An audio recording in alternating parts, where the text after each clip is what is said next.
two. Let me text Catherine. Take two. Take two. And I knew that was going to happen, and I totally didn't get up. And I thought it was charged. That's just been me all day, I swear. My whole energy, doing these, after I do these sessions, I kind of disappear for like a week or two because I can imagine. Yeah, they're so energetically just like I can't even think. Like I can't. You know, God in these spaces. Here she goes. Okay, God just wants me to be a giver. So I've just been in this giving of myself for these past 7 days at such an elevated level. Hi, Kat. Oh, she can't hear me yet. Yeah. Well, you know what, too? There was a little bit of background noise before, and it's gone now. Really? Mm-hmm. What did it sound like? It sounded like you had a fan on or something. It was like a in the background. Really? Uh-huh. And now it's gone. Yeah. I can hear you better now. Yep. Wow. Mm-hmm. So maybe that's what happened. That is so interesting. I know I have guides and spirits all around me all the time. Even when were we on it yesterday? Were we on it when it flashed? Yes, and you had just said something. Now it's when I say it's flashing right now, like on another, and this isn't a light that's supposed to flash. It's just a bulb that has color to it, but it's not supposed to ever flash. Like just on it has flashing capacity to do it, but when you have to press a button to do that, so for it to just be like right now, I just blinked 3 times, which is like my number. So that spirit's telling me like they're here. Which actually today I'm gonna do a reading too before we leave. I was called to do a reading. There's all kinds of stuff happening. I was looking for my benefit, my HSA, like your HSA benefit Visa card. Been looking. And I was like, and I'm like, I'm not gonna get upset about it. Usually I'm like, what the like I get mad about it. I'm like, I'm not. And I looked in my bag where I thought I put it, and when I promise you, I emptied out every pocket. I shook it upside down. I took everything out. And I'm like, dang, I really thought I put it in here.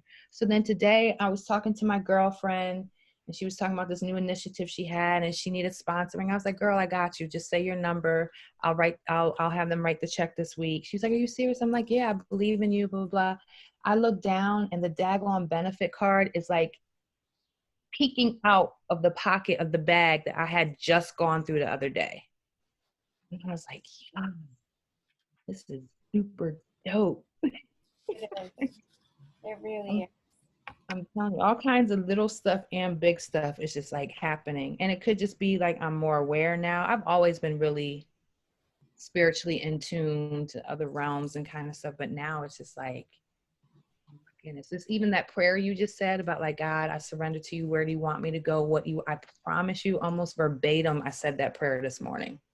Looking out my sliding glass door window. I had some music on, and I promise you that was my prayer this morning. So when you started saying that, that's why I was like, it's bananas in a good way. It really is. It makes me so happy, honestly, because we spend, and that's why I think this was like placed on my heart, because in my revelations, I had spent so much of my life, even though I had accomplished some really great things, even though I had transmuted and transformed some energies, that reflection of like stepping away from the relationship and all the things that I didn't see, and then like the research, like the surgence of like guilt, shame.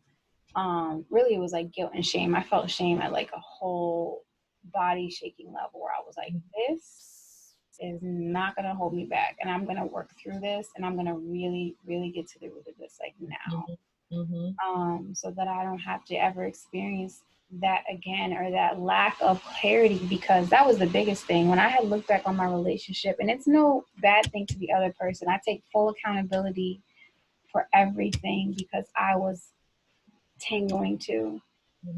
But when I look at certain things and like this, like I was so disappointed in myself for staying that long and being as spiritual as I am, talking about things as much as I do, just to witness certain little things. I just was like, yo, you can't never do that shit again. So to be in a level where you're just like weird, it's weird to us because, it's kind of like you like, it's kind of like, you like, it's like literally when you start really, really manifesting, it's like you like, yo, God, I need $10. Mm-hmm. It just like drops out the sky and you're like, okay, all right. Like I didn't ask for enough, so I'm gonna pull you back. You know what I'm saying? And you begin to see like, damn, there's things that I prayed for, and we're doing it anyways, and we're getting little inklings of it. And Catherine shares it. She shared it with me when she talks about. She always shares a story about like how we met and how she just like had a prayer, and like they said a prayer. Catherine, if you want to share the prayer that you had said, but she always says it, and she says like then she saw an event that I was having, and it was called Brunch on Purpose. Mm. I used to hold brunches, and it's like, nah, says you can have your mimosas. We're gonna talk about your daddy issues. Like, Yeah. I'm for real. I don't know. I think this would probably be a better time more for that type of brunch. So when I first people were not ready. But if I had other just like fun events, I get like 150 people. But if I held just a freaking brunch on purpose, I'd get like 10 people. But, Right. And the fact that I had manifested into her life. Yeah. And I'm drawn to her as a person, and I think when we don't, we're not fully operating in alignment, we're still experiencing friction. That's why we can't see the divine things, and they become almost obsolete. It's like that thing that's always there, but you don't see it because your focus is so somewhere else. You know what I'm saying? That you can't even honor and appreciate all the divine things that are happening in your life. Like I swear, I've had cars that people are like, "How are you driving that car?" And I'm like, "I'm really telling you the truth when I say this to you, but like it was being driven by angels. That's all I can tell you, like legit." And the shit that I've like, it's just crazy. I just always, we know it, but when we are still operating in pain, so needless to say, at this space, it's like you get to a space now that you always hear about where you're like, expect miracles, right? You have that expectation and you move out of that expectation of like, well, what if it goes wrong? And what if it doesn't work out? And if you do have that come up, you're like, Can't go wrong. You get a call or you get something random that happens, you get your box in the mail with the book, and then I post the book. Yeah. You're like, what? We're like, it's so global in 2021. And the next day, a man with an organization in the Netherlands reached out to us about consulting DEI work for his organization. And me and Summer got on the phone. We were like, yo, we just spoke that. And like on Friday, we're talking to a dude in the Netherlands about doing consultation for his organization. Like, she was like, I just feel like something's about to happen. I was like, girl, me too. And it is, because you're at a space where you want to allow, right? And when you step to the space of, what do I need to let go of? Yes. People gotta go, places gotta go, thought process have to go. Like you start clearing out what's next. And you don't hold on to nothing, and you're just laser focused in on purpose and the divine will, right? Our highest goal, this is what I wrote, our highest goal is the full release. Yeah, this is what I said earlier. Our highest goal is the full release of our personal will into the hands of the divine. That's tough. And I always go live about that a couple times a year. Y'all motherfuckers think you got faith. Y'all don't got no damn faith. Y'all don't have, because the minute there's an election, the minute there's a riot, the minute there's like social turmoil, we're all laser focused on that thing. Right. Solution. When has anybody ever talked about a solution to racism? Right. Other than the discussions that we see everywhere, which are topics about racism. We're just talking about it. We're just talking. It's just like me and you sitting together like, yeah, I remember the time when I was abandoned. You're like, yeah, me too. I was abandoned too, girl. Like we were just two abandoned people, and we're just talking about how we were abandoned. But no, we don't walk away like healed. You sound just like me. I've turned down probably like 3 or 4 panel, like requests to be on panels about social justice and racism, because I look at like the agenda and everything, and I'm like, I just don't participate in these conversations anymore, because there's no, like, what is the action plan? What do? We all know what it is. We all know what it looks like. We all know it hasn't been talked about. We all know it's inequitable, blah, blah. We all know that already. I'm not talking about that anymore. I'm not vibrating to that anymore. So if you want action plans, like what are we going to do? I'm here for it. Call me back when you have a conference that's talking about what we're going to do about it. and make sure that we're talking about us as individuals first and not about everybody else. Because I just, like, the last panel I was on, I know my face was like, I don't want to do this anymore. I don't want to keep talking about this. It's not like domestic violence events, domestic violence awareness events. And, you know, you go to these events and like women are still bawling and hurt and just crying together. Like, yes, sis, he beat me up too. Like, why are we spending so much money on these events when nobody leaves healed? You know, but it really just, the reality of all of that is higher consciousness, right? Higher consciousness, higher level conversations that will come to a solution. That will say, you know what, this is a little unorthodox, but this is my solution to this problem. And I don't want to focus on the problem, because the problem is just going to breed more of the problem. And we're just talking about it just so we can all vent. We're just talking about, we're stepping into domestic violence spaces so that we can all feel like we didn't go through that alone. So we can all feel a sense of camaraderie and knowing that we are not alone in this thing that we feel. And higher consciousness is like, you know, everything around us is a representation of our own inadequacies, our own chaos, right? We as a culture will excuse violence, superheroes, Marvel, like we can excuse violence, but if violence is perpetrated in a way that is displeasing to us, right? Oh, the woman was getting raped, or Rick Ross should have never said I slipped a Molly and popped or whatever. Like, this has been happening for forever. How do we you know, it's like we just create these we create cycles of pain that suit us, and when it doesn't suit us, that's the only time we're enraged, right? Right? It's like you had the presidential election, you had one day, all people, right? Just watch this flip on people. You have the presidential election, the next day you have verses. That quick. I just be laughing and I'm just like, just mind your business and just do what you do. You're called to teach, you know, but really it's just, in spirituality, I try not to feel so, well, I'm just better than, and they just don't get it. I try not to, because I know we just have to be human, you know, but it's like my thing is like, we all have to just step into higher consciousness where you are just like, I'm not talking about that, because that doesn't help me walk away with clarity. That doesn't help me walk away feeling better about the situation, or like, you know, there's something that I can do, especially in that, you know, just this certain, we all know that there's certain fields and there's just certain ways about life that it just feels like there's never, your job is never done. It's just a never ending cycle of just like pain and drama, and you know, and we've allowed our society, we're kind of built around pain. We're built around structures of pain and holding those structures into place in those paradigms. And now that we're waking up, we're literally going to bust away all preconceptions, and we're going to start allowing future generations to really understand the power of energy.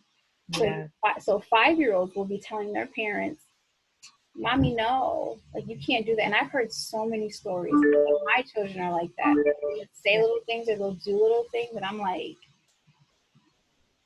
you got it. Like, I'm glad you know that at this age, you know, because we're giving them the space and the energy to heal and to have a healed mindset so that they can really thrive and not fall in those lower level vibrations.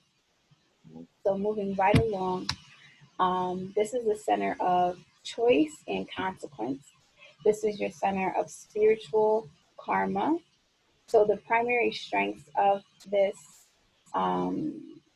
chakra are faith, self-knowledge, personal authority, the capacity to make decisions, knowing that no matter what decision we make, we can keep our word to ourselves or to the other person. Excuse me. The sacred truth of this chakra is every choice we make, every thought and feeling we have, is an act of power that has biological, environmental, social, personal, and global consequences. We are everywhere our thoughts are, and thus our personal responsibility includes our energy contributions. And that's why I feel like with healing, this is the ground zero of the work. Because even if you come out of it, and we talked about this on day one, you're a little bit happier, you're a little bit more confident, you're a little bit like that little bit we don't realize in the grand scheme of life and how we affect the world. You know, it's kind of just like when you turn off the lights and you have one candle and it's pure darkness, but just because it's the one candle in there doesn't mean that that room, that whole entire room can't get lit up, right? And it's about lighting other people so that even maybe your smile, that energy contribution that you just gave back to the world, so matters, right? Smiling at that person at McDonald's, because we typically don't. We think that they're just like low life people who've accepted low grade life, you know, low level expectations, and saying, you know what, I appreciate you so much. Thank you so much. Have a blessed day. And they're like, oh my God, thank you. I really needed that. You My know, kids, they used to like dread going to stores with me because they're like, "You're gonna-" yes, I am. I see somebody like, are you okay? mm-hmm. What's good with you today? You're beautiful. Yeah. So Kristen be like, you don't have to counsel everyone. I'm not counseling anybody. I just want to show them God's love. Yeah, Sometimes they might not have felt that anywhere else that day, that week, that year. You know what I mean? And if it's on my heart, because I you're a manifestation of God too. We're all yeah, unique manifestations of God. yep, Right? Just the same way when you look at a baby being born and you look at the cellular miracle that happens, which is what happens. The yeah, baby begins to form because the cells begin to split and separate, yep, right? And, yeah, and create, and they're just creating. So as we do the same thing, when we're open and willing to be in that space of like, you're not thinking of it like that, but you are the divine representation of God. And if you see yourself, which is you looking at whomever, it doesn't matter who they are, the color of their skin, and recognizing a deficit, because you can visually see these energetic things, like it's like a gas tank of energy. And I feel like when you're tapped into that and you honor that, yes, you're literally pouring life into yourself equally by pouring life into them. Um, that's true. and that's why the voice is so important. And I feel like a lot of us who, um, I guess I would say my tribe, because there's two people who are left, right? There's the people who really don't speak, and or they don't. There's the don't speakers, the people who just don't speak at all, don't use their voice very effectively. And there's the people who use their voice, but they tend to be a lot focused in ego, and using pain as a fuel for self assurance. Does that make sense? Like the people who are it's like the people who are like, I just keep it real. Those Mm-hmm. type of people. Mm-hmm. Like I keep it real, but I always want to make sure I've infused love into it. And if I haven't, I know, because I always end up feeling like you didn't have to say that. Mm-hmm. That was not nice. You'll check Immediately. yourself. Yeah, exactly. You're like, that wasn't nice. That was not nice. And then there's us who we've used our voice, and we were just talking about this yesterday. And because of your own personal internal struggles, you really lean towards pouring into people. Mm-hmm. But we don't give that same level of like, Tamika, you're off today. Like you to you. You're off Mm-hmm. today. And you just start speaking affirmations out loud like Muhammad Ali. Yeah. I am amazing. I am beautiful. I am going to have a great day. I do choose to be happy. I am divinely loved, eternally loved, right? And it's in those moments of doing that that allows us to keep this elevation that we are in, to keep, not even to keep going, but to like assess ourselves, diagnose ourselves. Not to say we don't still need friends and um, all the things that make us better, Mm-hmm. but as you all can see, that when you're learning these different things about yourself and you're learning about these chakras and you're learning how you've held yourself back, how you maybe you tend to pour into others because you really feel a lack and deficit within, and because that brings you light and because that in itself pours into you, that allows you to forget how much you really need to pour into yourself first. and to not be accountable. So this is a perfect chakra of self responsibility and accountability. Um, so this shows us that actions motivated by a personal will that has trusted in divine authority create the best effects. This is the chakra of faith.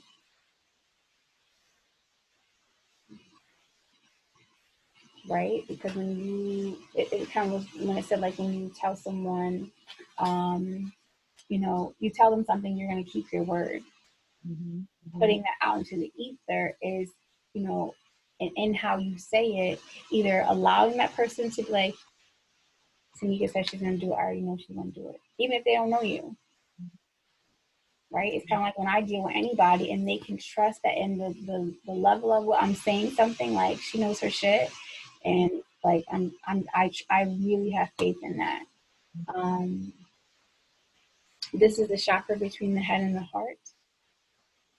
So, I think it's in a way, it's never really said it in this book, but to me, it is a mediator.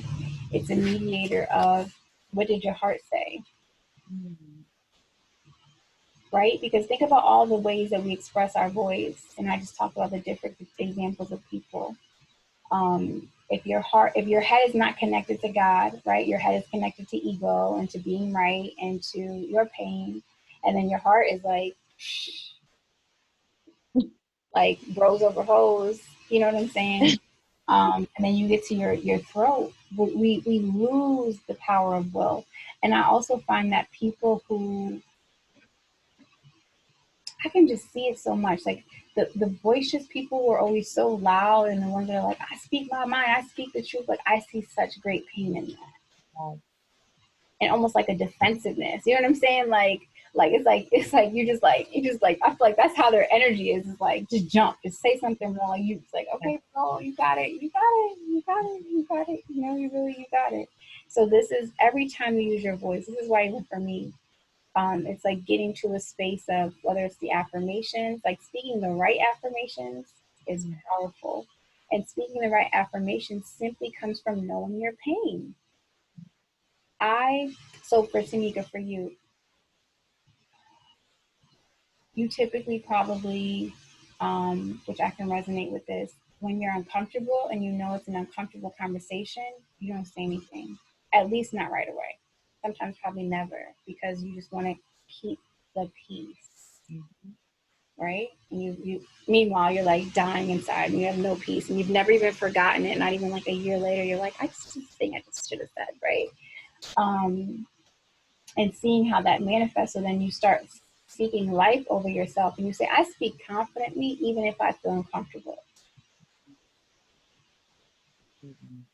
That's how you write your affirmations. That's how you speak life over yourself at the deeper levels, is straight to your pain.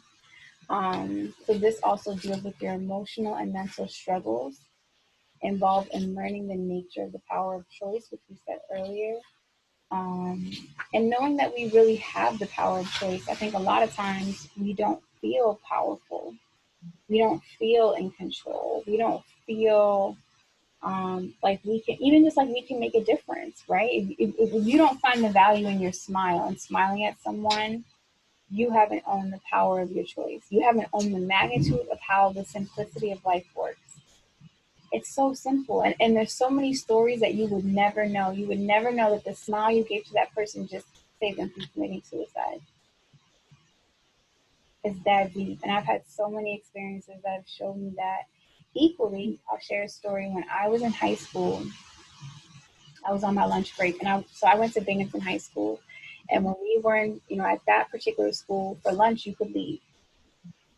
So I left for lunch and I'm driving, and someone had cut me off. So we're driving down the highway and they cut me off, and there's like an exit, but it's like one of those exits that's like almost a full circle turn. So usually those ones are like 20 miles per hour because you're coming off of like 55 or more, right? You're coming off high speeds. So they cut me off and they were like in this Corvette, and literally it was like what's that movie? Final Destination. So they cut me off, and so I'm driving. They cut me off, and they go in front of me, and then they buzz over to catch this exit. Now, as they did that, the words that came out of my mouth were, I hope they fucking crash. At the end of crash, the car was flipping up in the air and it landed. I saw it was all slow motion. Like so it was a convertible and it flipped and the guy that was sitting in the back landed outside the car on his feet like a cat. The people that were in the car were stuck. The people that were still in the car, so the driver and the passenger, he was in the back. The guy was in the back seat and he didn't have a seatbelt on top of that, obviously. So they were stuck in the car. He wasn't a gentleman, but the guy that I was with, we all helped. We got out the car and we lifted the car up so they could actually get out. And they were actually in the same high school that I was in. So that day taught me so much about the power of words and what I speak over people. And he just was like, "You see what you did? You see what you did?" He's like, "Watch your mouth. Watch your mouth." It's so, And I would. Okay, go ahead. No, I was just gonna say I would have never been able to personally live with myself. Like I think that would have been an experience that would affect me for the rest of my life if they had died. Because it literally was like a matter of like, and it all was slow motion. Like even seeing the car flip and just, it was like suspended in air for longer than it should have been. Just watching it, and I literally felt like I had breathed that into them. Like I literally created that with my words because not as soon as my sentence was finished, like it was just like I hope they crash, and then they were crashing. And you had it. I would, yeah, you know I was just like, and then you're like, I take it back. I didn't really, but think about the mean things we say to people. I've had people say, we've all had people say crazy things to us, crazy things in pain, crazy shit. And that's why I'm so mindful of the shit that comes out of my mouth. Because I'm like, I don't want to tear anyone's spirit down. I don't want it to be some shit that they keep replaying in their minds. But yeah. Yeah, today I accidentally said I'm about to die, but I was telling Summer that my laptop was about to die, but I was like trying to do too much at once. And as soon as I said it, I said, no, my laptop is about to die. Like, because even though it was an accident or whatever, I don't even want to give that energy that I'm about to die. It was that, I didn't mean to say it, but I just immediately caught myself and was like, no, my laptop is about to die. And Summer started laughing. She's like, okay, girl, see you, your healed self. It is. Yes, because I understand the power of it, I'm not, no, my laptop is about to die. I'm alive. It's all magic and it's all hidden in plain sight. Yep. So many things, right? So it's like spelling. When you're writing a spell. When you're speaking, you're creating a spell. And the people who really operate in these spiritual gangster realms and the people who are casting spells and they're really about this, hoodoo and all these other fucking like shit that the people do, like that shit is real. That shit is real. And when we really understand that, first is self, right? To me, you always gotta go back to self. What life am I speaking over myself? How do I describe myself? Like for years, people, how are you doing? My how are you doing response is always great. My family knows if you call me and you're like, F, how you doing? I'm like, I'm doing fucking great. They all start laughing because they know I'm having a fucking crazy ass day. That means I'm having a crazy day, but I refuse to give life to that. And I'm just gonna say I'm fucking great. Like I'm just great. I'm great.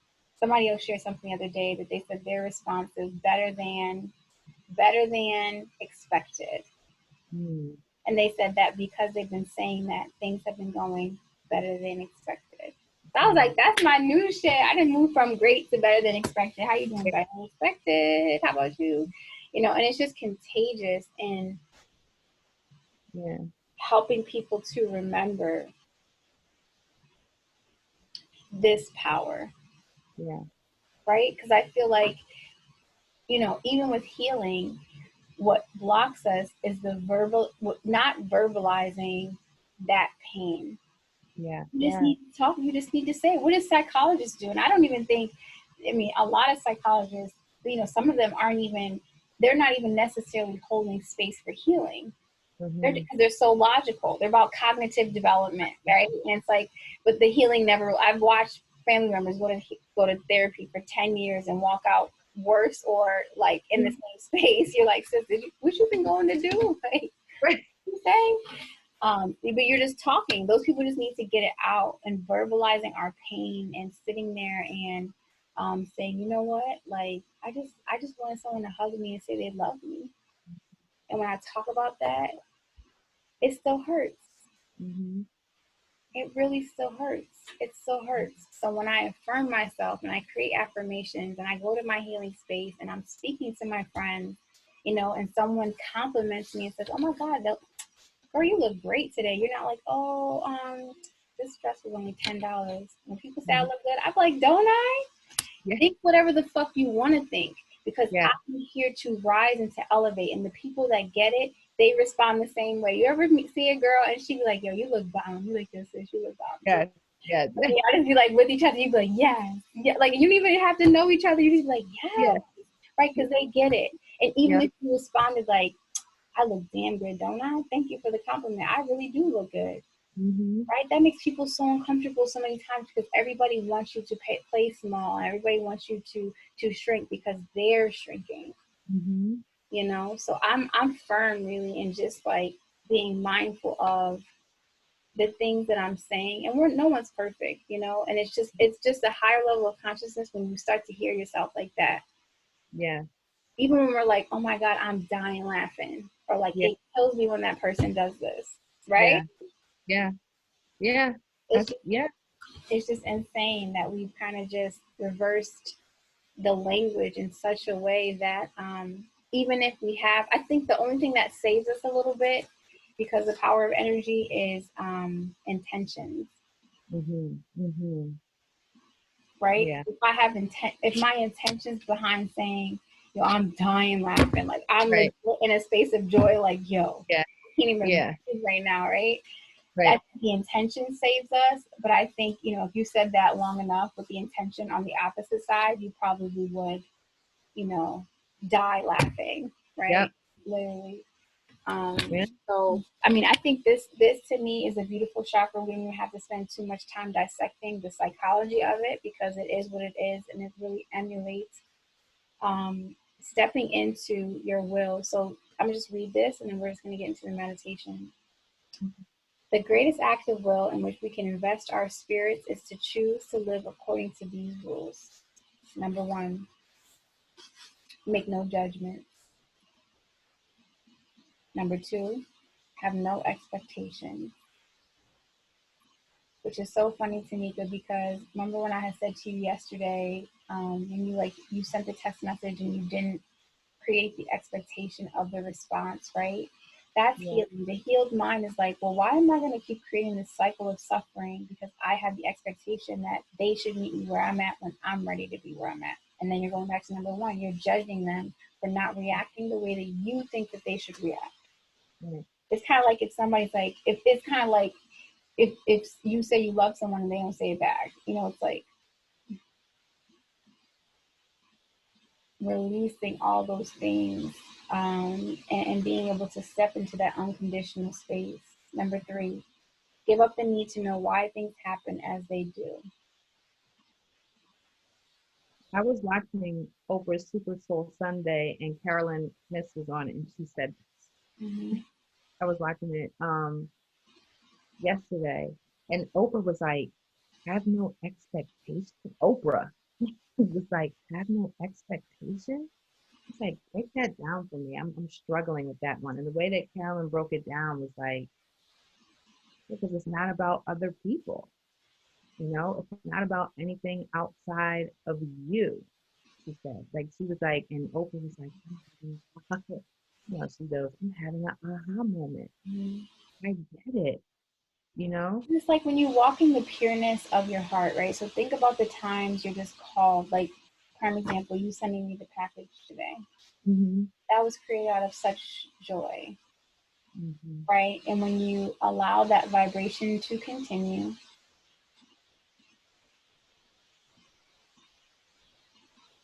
you release the expectations of when they get it, I just want them to say thank you, or I just want them to acknowledge me, or whatever it is, right? Because you didn't enjoy, you just let it go. Like I Right. can think of so many times, or even just you speaking to people in a grocery store, you're doing it out of the pureness of joy, Right. because it's a vibration that just allows things to flow. And it's not reciprocity. It's just a flow. It's just like the waves. It just is, right? Mm-hmm. We'll step into the space of just is, just be. Um, so it's so interesting because the expectations are like, to me, I think all of these things represent some part of you that has not healed, right? If you're judging, it's probably you probably extremely judge yourself.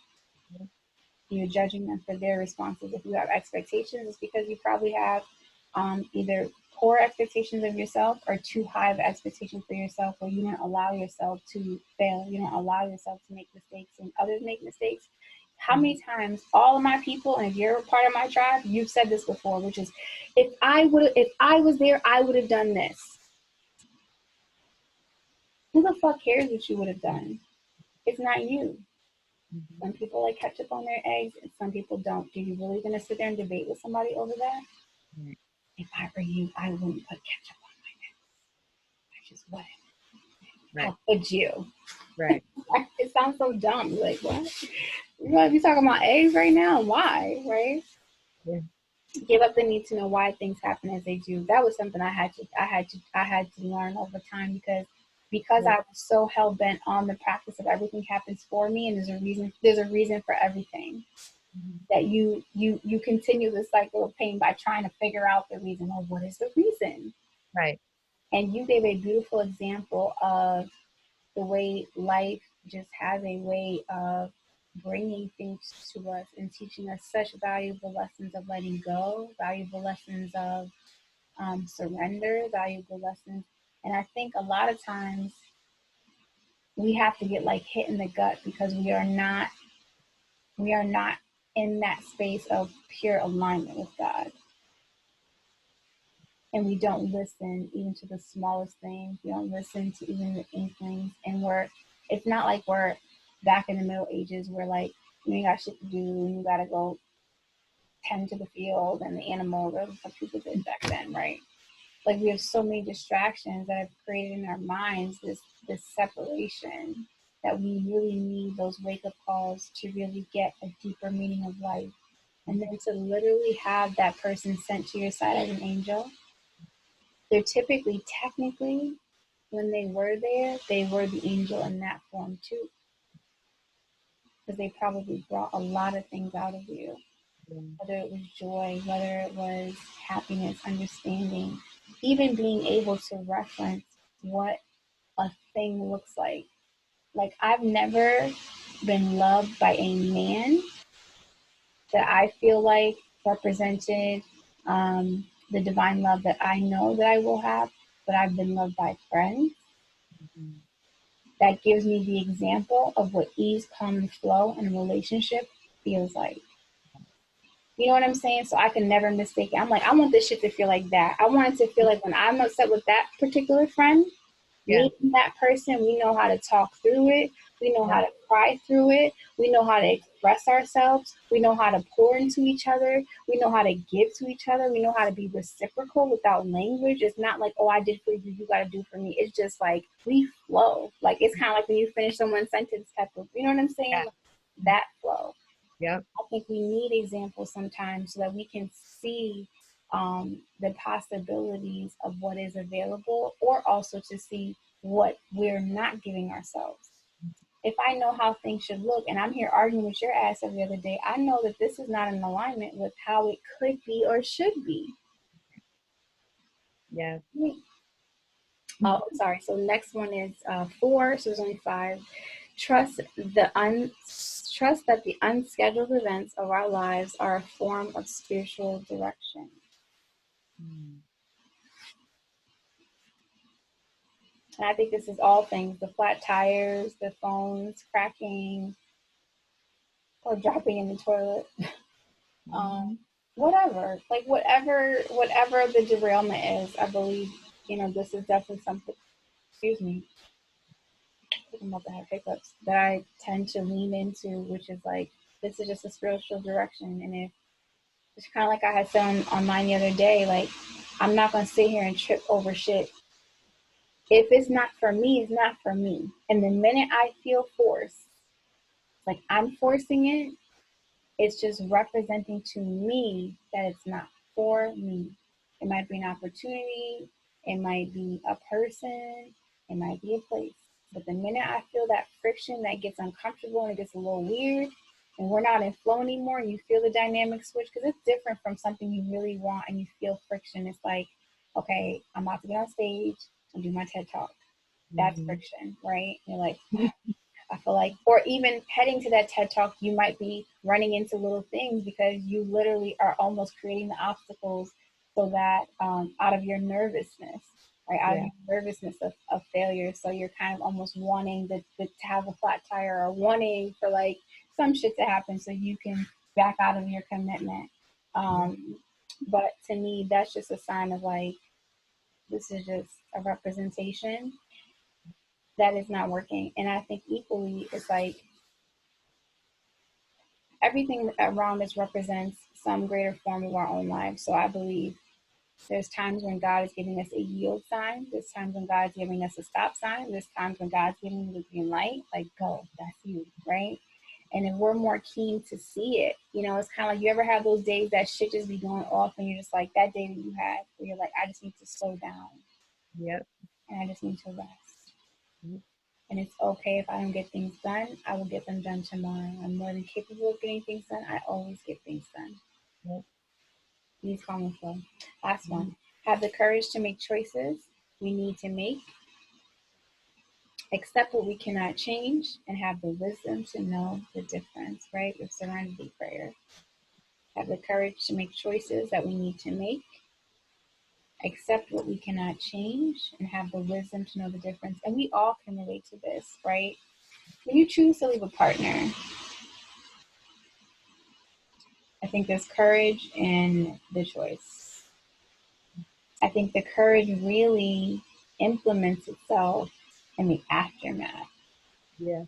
right? In your lonely days, or in the aftermath of just going through the experience of separation and feeling all the woes and things that come with that. And being willing to like really lean into your will and lean into what you know to be true, Mhm. and what you know to be most beneficial to you. And I do believe, because we don't make decisions, and like I said earlier, healing saves us time. So if I didn't stay in this space, if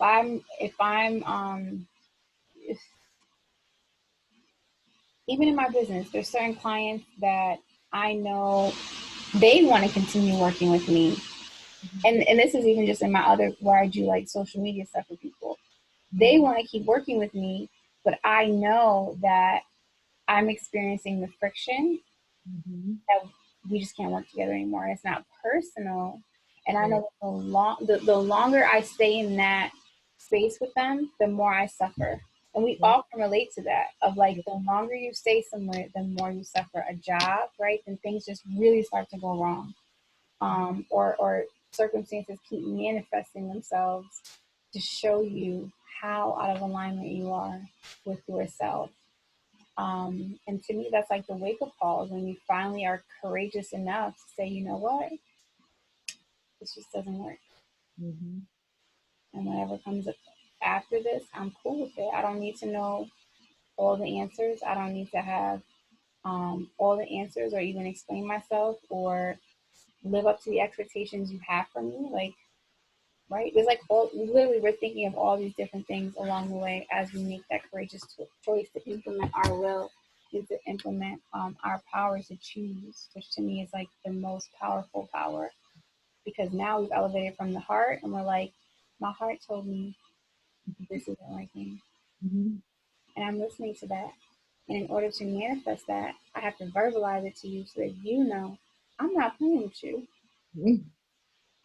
And they feel you. Like there's been times I feel like I've left this person and I think they knew. Mm-hmm.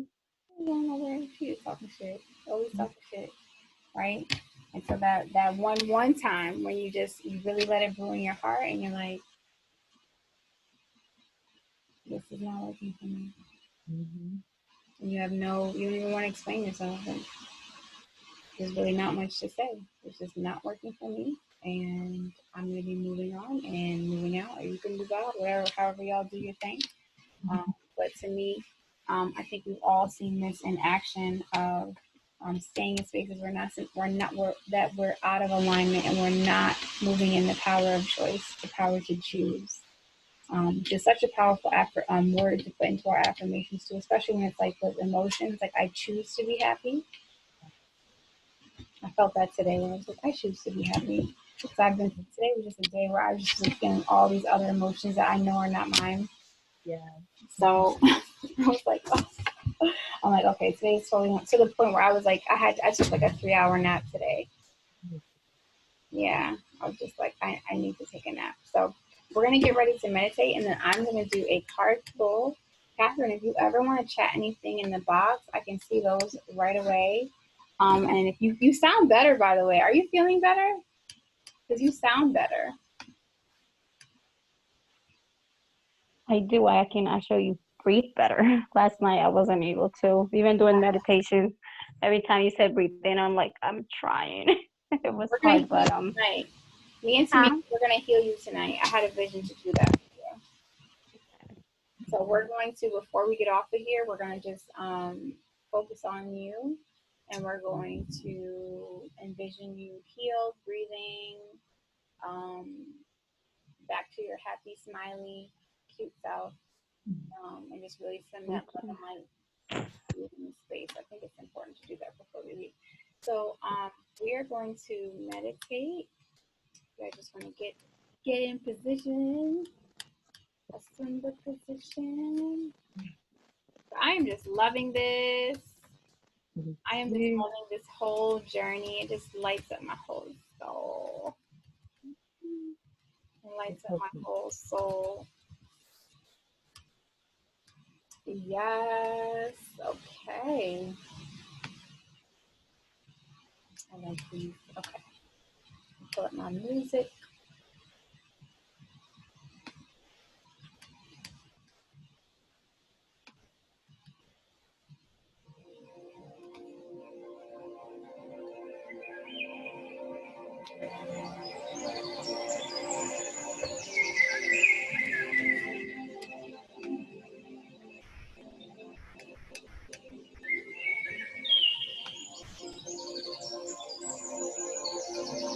Alright, so now I have you close your eyes. Please let me know if you can hear me over the music or if I have to turn the music down. Can you hear me?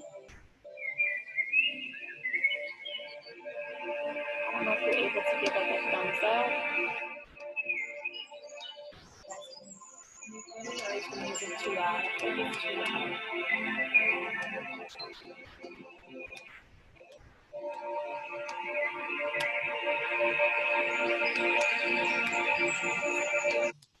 Let's switch it to here. I better control over it here.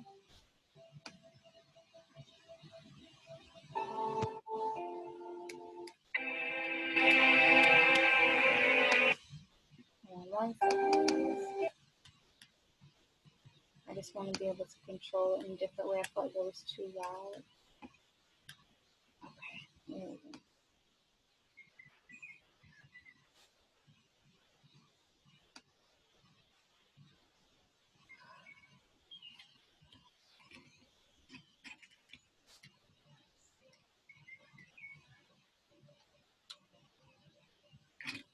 I'm gonna have you close your eyes.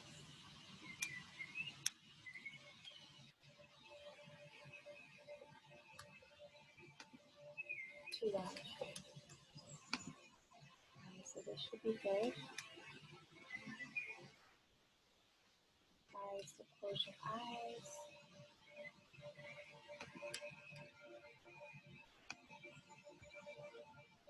Deep breath in through your nose.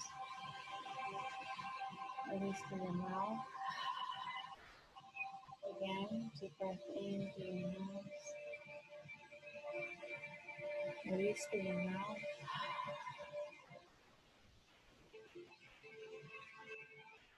As you step into the healing space that represents the power of choice,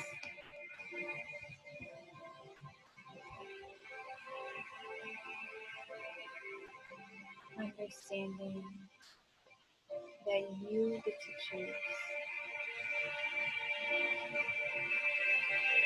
And not only do you get to choose, but you get to surrender and allowing God to move through you, for you, and with you. Breathe in through your nose and hold, and breathe out through your mouth. We're going to begin by relaxing our eyes and our eyebrows.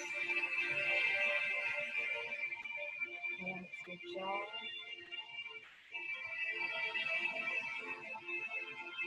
Allowing your tongue to drop down from the roof of your mouth.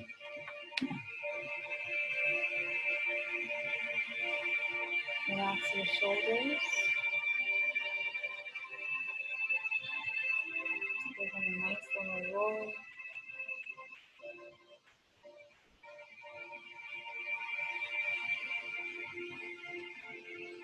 Relax your arms and hands.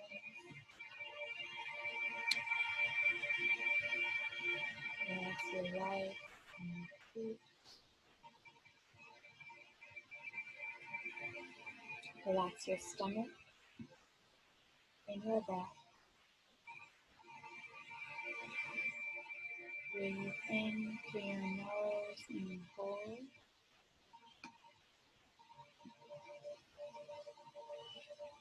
And breathe out through your mouth. And as you elevate into this restful space,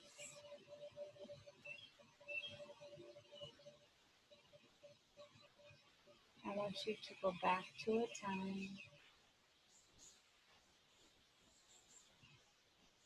when your voice was stifled. I want you to see the events where you were told to be seen and not heard. Times where you were told to stay in your place.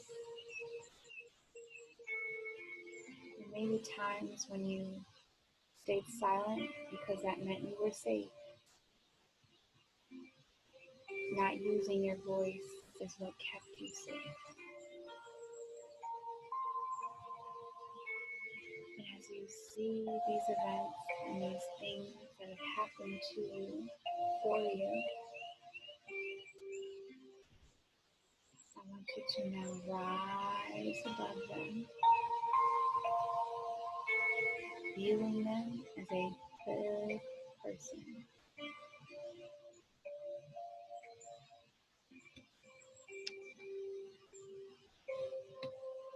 I want you to give them love, give them light,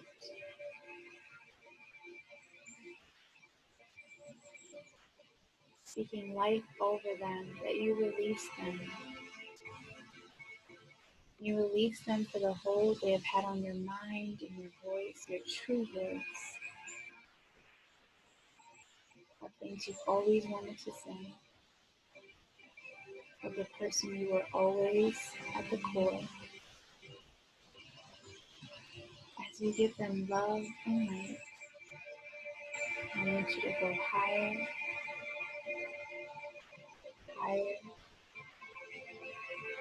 until you are above the earth, in a dark space, surrounded only by the light of the stars. And as you relax into this space, I want you to become nothing. I want you to know nothing. And you get to just be. Breathe in through your nose and hold. And breathe out through your mouth.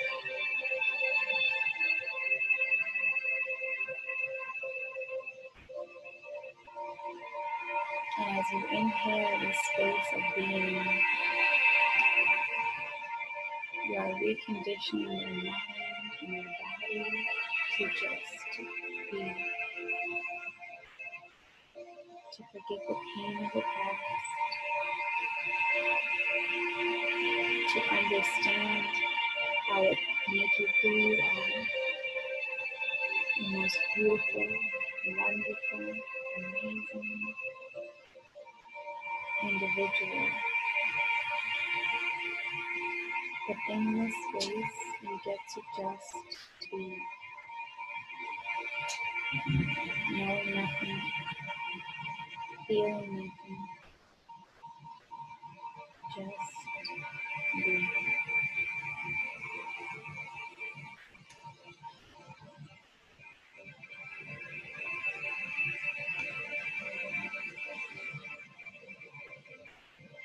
As you elevate into this experience,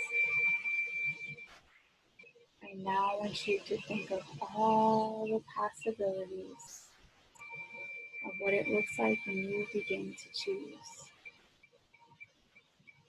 When you begin to speak your mind unapologetically, with love, with light, and with certainty of who you were created to be.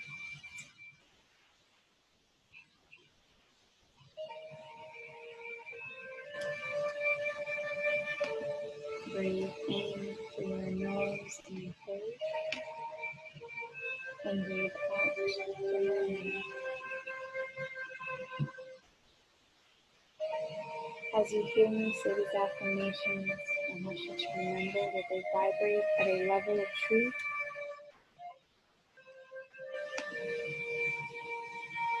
And as you focus on this truth, I want you to let it permeate your entire being. Allow the sound of my voice to resonate like it's never resonated before.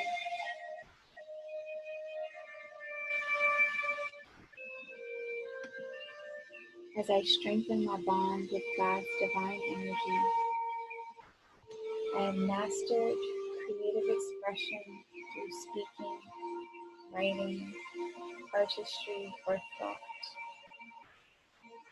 I listen to hear. I take responsibility for my own needs, and with positive thought, I express myself effectively and honestly. I express my gratitude towards life every single day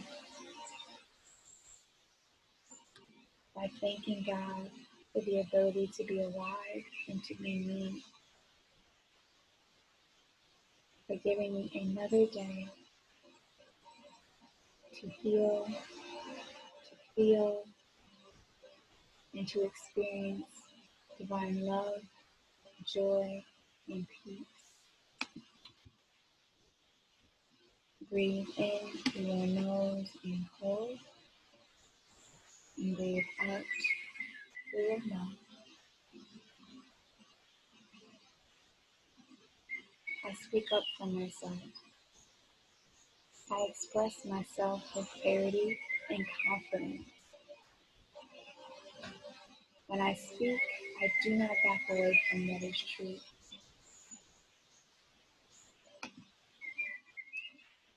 I speak with love and certainty.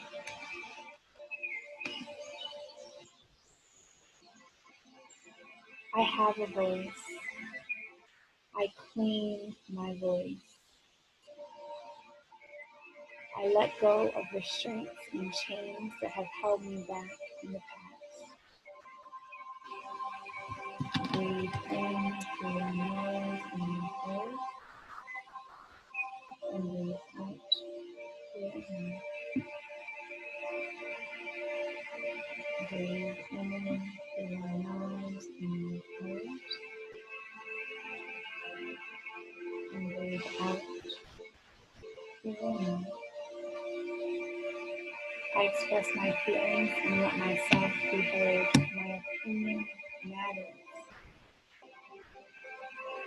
I speak my truth in a loving way. My words are divinely guided and of unconditional love that are inspiring to others.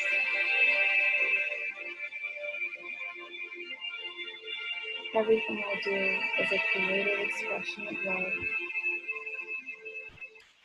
My friends and my family, they hear me. I hear me. I love the sound of my own voice.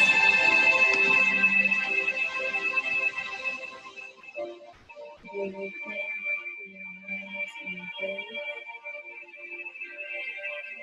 and breathe out through your mouth. I speak my truth and communicate openly and honestly. I am calm, confident, and eloquent. My voice is clear and bright. I express myself with ease. Breathe in through your nose and your throat, and breathe out through your mouth. Deep breath in and release.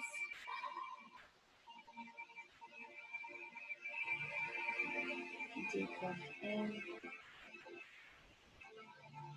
and release. Deep breath in and release.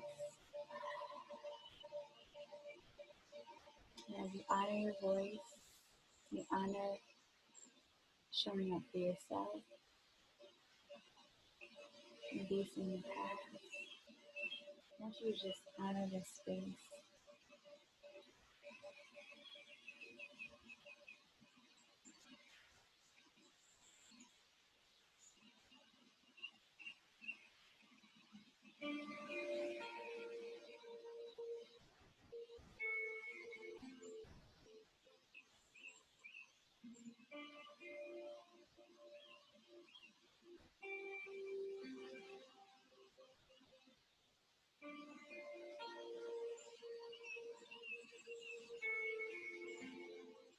And when you are ready,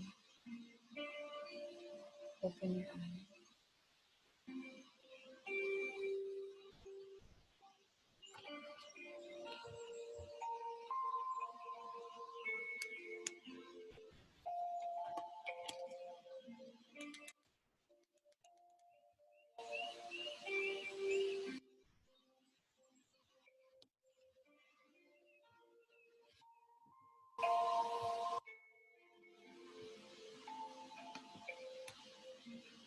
Excuse my yawning.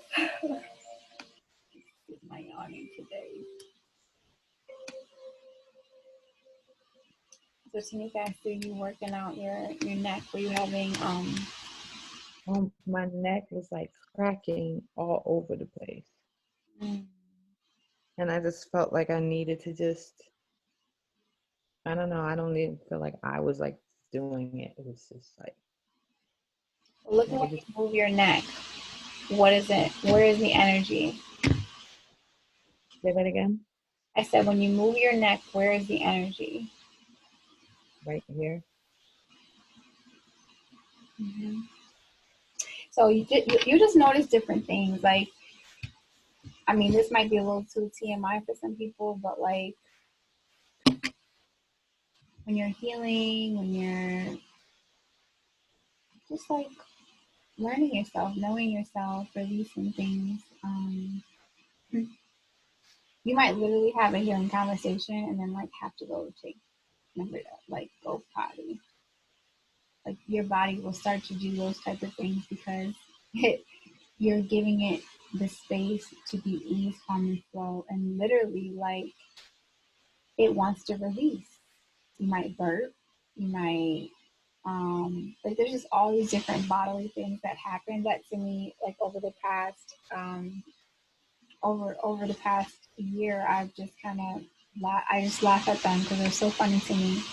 How the body literally starts doing like it's like real physical things. Like you're just like, I just have to do this. And it's like you're just releasing all this energy that's right here. Yeah. All this energy that goes from here to the shoulders.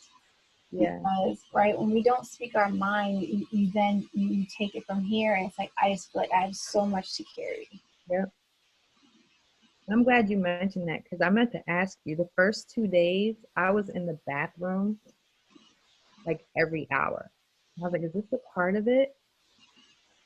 Like, is it because I just every hour I'm like, God. I've grown up. Mhm. I've had all these different things that I just laugh every single time. And Mhm. like literally there was the other day where this person um so pretty much I'm at a space where I can feel like that chakra gets super tense. And now that I'm so aware of it, like I just can't ignore it and I have to get to the root of it like right there.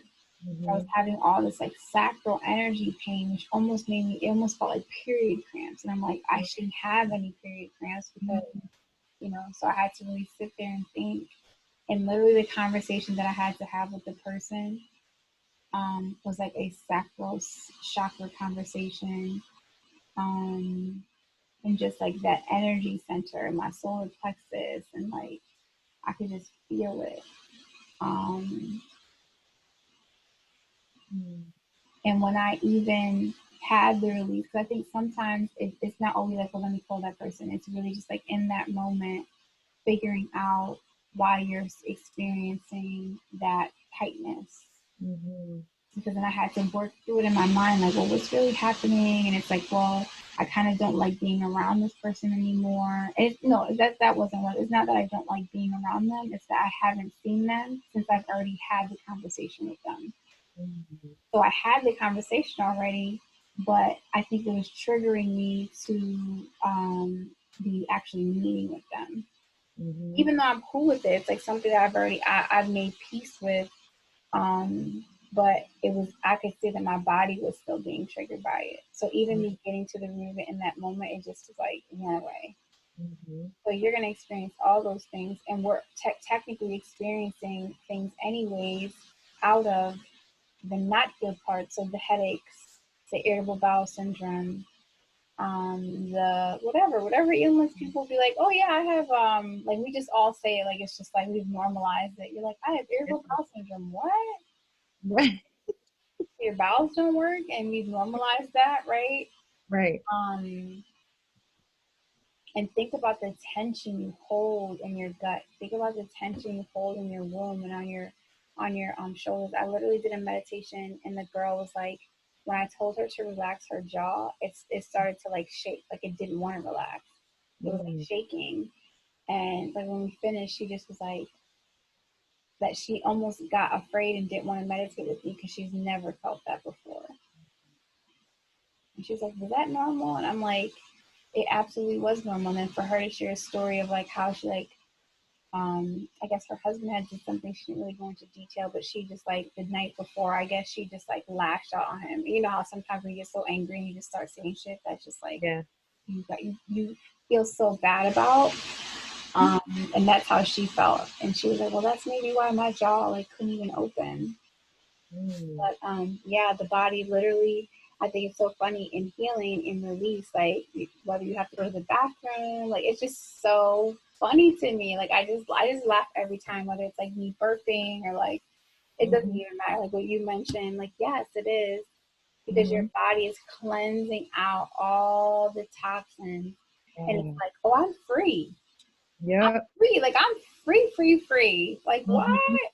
Like Mhm. I don't have that those tense thoughts over here and over there and over here, just like running through me and keeping me stiff. Like I'm free and this is what I want to do right now. Yeah. And that's so dope. That's so dope. So you didn't even talk about that. I didn't even know. I should probably disclose that to people in the beginning. I think that would scare people though. Don't you think that would scare people? No, no, because I don't know. For me, it makes perfect sense. Because as soon like it, and it wasn't like me going number two every time. I was like peeing like 4 times an hour, like that too. I've had some gas issues this week. I mean, hey, we're being transparent, but it's like different. Like, and I feel it. I feel like it's just like all the bad stuff is just coming. I was working with my trainer this morning, Anna. You saw Anna from the group. I was working with her this, and she was like, she's like, girl, you're moving different.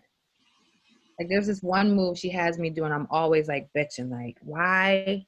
Like I'm like a whole foot taller than you, Anna. I can't do everything you do. Like I'm always like talking back to her. She was like, just do it. And even as I was doing it, I was like, yo, I'm killing this today. She's like, my girl, look at you, my girl. You're moving different. And I was like, I am. You freed up some energy. Yes. So that's similar to so like energetically, there's always this activity that psychologists do.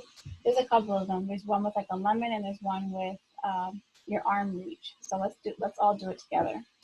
Mm-hmm. So put your arms out in front of you, Mm-hmm. right? Wait, is it the reach? Is it reach up? Hold on a second. No, so you gotta stand up. Yeah, you gotta stand up. Okay, so stand up, right? Yeah. And I want you to touch your toes. Okay. Let's see how far you go. So touch your toes, okay? Yep. Come back up. Yeah. Now I want you to close your eyes. And I want you to visually imagine yourself touching your toes, but going a little bit further. So don't do it, but just like in visualization, just imagine yourself touching your toes like further than where you just went, like stretching to your nth degree, like you're just so flexible. And you can maybe now put your hands, whatever the stretch looks like for you. And then again, just go back down and stretch.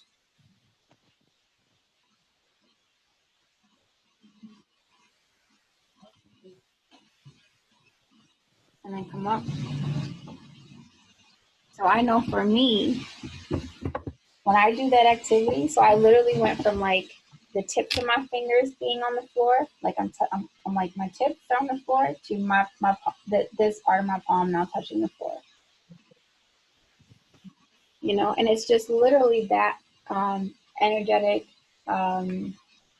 vibration shift, energetic belief shift. Right now, your beliefs are starting to be like, but for us, for all of us that are already doing the work, and honestly, I'm not in a space, I don't think I'm a great coach for people who haven't done the work. I know I'm not actually, because I'm not, they find me to be not nice, you know, for real. So like, because you've already been doing the work, I feel like it starts to just make everything click. Yeah. That makes sense. And that makes sense. And oh, I should go do this or I should go do that. And for you, um, you have so much intuition that you doubt. And I think this is showing you why. Mm-hmm. So that now when you're in that moment and you feel shrunken, you're like, ooh, Tamika, we four right now. Mm-hmm. Like we're not gonna go there. We're not gonna be there. I'm gonna be clean Tamika today. And you just switch it off. You switch it off and you go into clean. Yes. But that's amazing. I love hearing all the wins along the way. Mm-hmm. I'm gonna pull some cards. Kat, how you doing over there? Do you want to type or do you want to chat? Okay. I wanted to touch on what you said. You have to do like a disclaimer on everything you'll probably feel as we go through the work. Mm-hmm. Because every time I'm like, oh God, what is she gonna talk about? What's gonna come up in my head? With the solar plexus, I left the I had to leave to go to the bathroom while you were talking because my stomach was like, oh wait, this is too much right now. I'll be back. You know, so it's like I don't know, just everything you're saying, it makes sense. This is, I'm sitting here and I'm like, I needed to do this work. I'm glad I'm here. Yeah. This is something that I needed to do. Yes, and the beautiful thing about this, and the reason why I love these spaces, is because, we, if anybody looks at me and thinks you're powerful, you're this, you're that, you're blah, blah, blah, blah, blah, blah, blah, blah, we are all on that same vibrational level.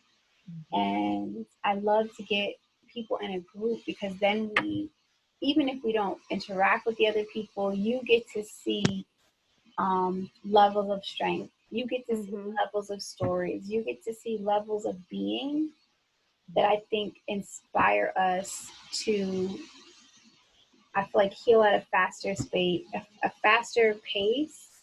And, by you sharing to me every day, just your own stuff, I just know that it just activates something in everybody, because we're now allowing ourselves to step out of who we built our personas up to be, and we're talking to the core of who we are. But yes, I almost feel like I shouldn't. I feel like I shouldn't make a disclaimer. I feel like everybody got to find on day 5. Like, by the way, this is normal, because I feel like people are so egotistical. Well, I guess they wouldn't come to the group anyways. But it's like people are so egotistical. It almost reminds me of the tea that I used to sell.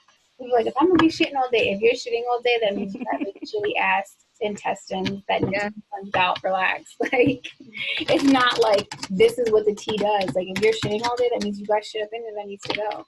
Yeah. It's not. You know what I'm saying? But the thought process is like, it's like, I don't want to take this medicine. It's going to make me well. How well is it going to make me? You're like, Right. So yes, I will let you guys go in 2 shakes. Catherine, I'm just so happy to hear you talking. Like, I just hear the life coming I just feel so much better. I feel so much better. Yes. Yeah, we're about to meditate on you real quick. Matter of fact, we can just do a lot of shuffle these cards. So, Tanika, if you can just like, visually, you've never seen Catherine before, but just even just her name, just lift her up in prayer right now. I'm just gonna pray, and we'll just say a prayer. Today we just lift you up like a prayer to the sky and speak healing vibrations over your life, over your body, over your mind, over your circumstances. That whatever experience you are having may be cleared away tonight, dear God. We thank you. We thank you in advance for the healing that's about to happen in Catherine. We thank you so much. We thank you so much. She is healed. She can breathe. She's not experiencing sleep, being overly tired. She's not experiencing any type of symptoms. She's not going to have any residue of any symptoms. She's going to be so healed that people aren't even going to know that she was experiencing any type of sickness. We understand, dear God, that you tell us that when we are diseased with ourselves, when we're at a disease for ourselves, that it manifests in a disease in our own body. Dear God, we ask you may allow Kathy to step into her higher level of consciousness to heal herself.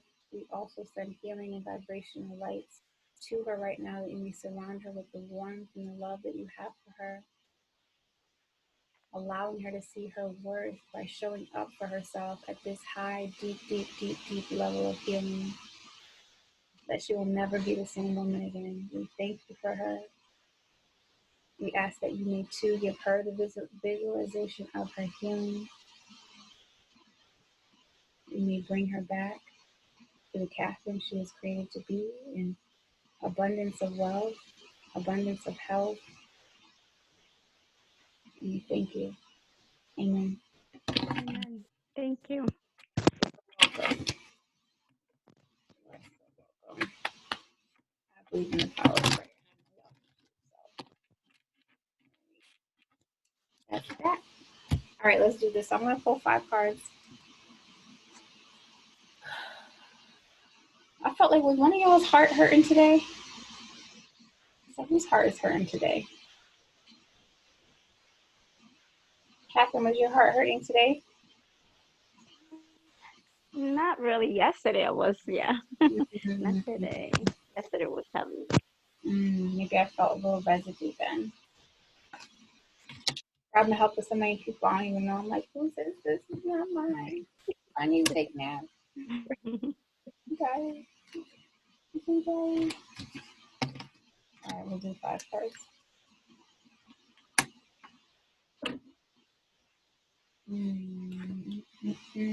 Yes.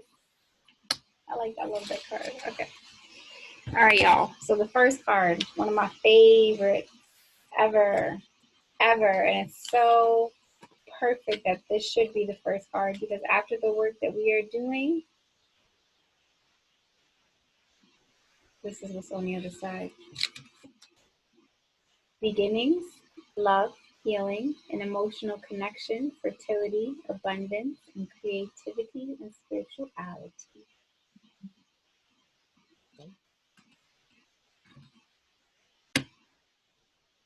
This is like it's like the dove is floating into the wealth of like all the new things that we'll be experiencing. And then typically, what is a dove? Like a sign of hope, right? And almost, I think angels. I think a lot of times we associate that type of bird with like an angelic force behind it. Yeah, awesome. Okay, the next card is the Emperor. So I think I'm gonna have to make sense of the Emperor when I look at all the other cards. I'm like, oh, I almost feel like I'm gonna read what it says. Ambition, order, maturity, father figure, wisdom, power, and confidence. The Emperor stands confidently in an elaborate outfit, which speaks to his status and importance. He is ambitious, older, and wiser, something that can be achieved with time. Being centered, focused, and determined are commitments of the Emperor's achievements. So I think that's definitely very relative, centered, focused, and determined. Honestly, a lot of times when I see this card, I do have to say, energetically, I feel two things. Energetically, I feel that it's a, you know, the first one, the dove, is like so gentle, and that's like your femininity, your ease, calm, the flow, your healing, like all the words it said, right?